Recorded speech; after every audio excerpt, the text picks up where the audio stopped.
আমি যখন ইন্টারভিউ দিতে গেলাম, বস বলল যে তুমি ঢোকার পর থেকে না কেমন যেন একটা মানে বাজে স্মেল আসতেছে, আমার মনে হয় মোজা থেকে আসতেছে। জি স্যার, এটা পুরান মোজা। বলে যাও এখন চেঞ্জ করে নিয়ে আসো, নতুন মোজা পরে আসো। আমি গেছি, নতুন মোজা পরে এসে বলতে স্যার এই যে একদম নতুন মোজা। বলে যে কিন্তু ওই ব্যাড স্মেলটা তো এখনো আসতেছে, ওইটা কোত্থেকে আসতেছে, পুরান মোজা কই? আমি স্যার এই যে পকেটে রেখে দিছি। এরপর চাকরি চলে গেছে। আচ্ছা ভাইয়া, আমরা তো আপনার আসলে এরকম শুনতে ভালোই লাগে, যেমন হাসছিলাম, কয়েকটা জোক আপনি এর মধ্যে মেরে দিলেন। আসলে আরেকটা জোক শুনতে চাই। জোক না, এটা আমার কি বলে, একবার এক অনুষ্ঠানে গেছি, অনুষ্ঠানের মধ্যে দেখি এক বাচ্চা তার বাবার কোলে হাউ মাউ করে কাঁদতেছে, আব্বা আম্মার কোলে যাবো, আম্মার কোলে যাবো, আম্মা কই, আম্মা কই। তো বাবা বলতেছে, বাবা রে, এই পাশে যে মহিলাটা এটাই তোর মা, মেকআপ করছে দেখা চিন্তাছিস না। ভাবি তো আছেন, হ্যাঁ। ভাবিকে কতটা হাসানো হয় এবং ভাবি কতটা এনজয় করে, নাকি বাচ্চা বাচ্চা বকা দেয় একটু থামো? না, আমার ওয়াইফের মানে আমার চাইতে একটু ডিফারেন্ট। হ্যাঁ, মানে তাকে একটা জোকস বললে সে ওইটা তারপরের লাইন কি হবে ওইটার জন্য ওয়েট করে, তারপর কি, মানে আমার ওয়াইফ জোকস বুঝে না, সে ভালো রান্না বান্না বুঝে।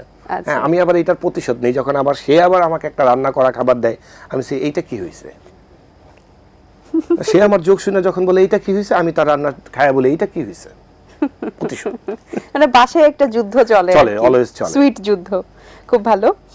সো ভাইয়া, আর আগামীতে এই কাজ নিয়ে যেহেতু ভালো কাজ করছেন, কি কি পরিকল্পনা রয়েছে বা কি কি কাজ এখনো পেন্ডিং রেখেছেন, যে মাথায় আছে বাট এখনো শুরু করেন না বাট করবেন? আচ্ছা, আমার খুব ইচ্ছে, আমার মানে যে প্ল্যানিং এর কথা বলেন, আমার খুব ইচ্ছে বাংলাদেশে হয় মিরাক্কেলের লেভেলের একটা প্রোগ্রাম হোক কোনো চ্যানেলে, এটা আমার করার ইচ্ছা আছে, অথবা কাপিল শর্মা শো লেভেলের একটা প্রোগ্রাম হোক, মানে এবং সেটা আমার হাত ধরে বা আমি ওটার মধ্যে থাকি, এইটা আমার একটা পরিকল্পনা এবং এটা আমার খুব একটা ইচ্ছে যে আমাদের দেশে যেগুলোই হয় হয়তো ওর চেয়েও ভালো হয়, কিন্তু ওই স্ট্যান্ডার্ডের আমি একটা প্রোগ্রাম বাংলাদেশে দেখতে চাই এবং করতে চাই, এটা আমার ইচ্ছে। আচ্ছা বেশ। এবারে আমরা যেহেতু আপনার গানকে নিয়ে আসলে শুনছিলাম, যেভাবে বলছিলেন, যেহেতু আপনার মা বলেছিলেন যে এটিএন বাংলায় গিয়ে গাইতে, তো একটু গিয়ে শোনান আমাদেরকে। না, আমার আমার আমার গান হয় হচ্ছে অনুষ্ঠানের শেষে। হ্যাঁ, আমার গান সবসময় অনুষ্ঠানের শেষে হয়, যখন দর্শক উঠে চলে যায় না, আমার গানের পরে দর্শক তখন চলে যায়।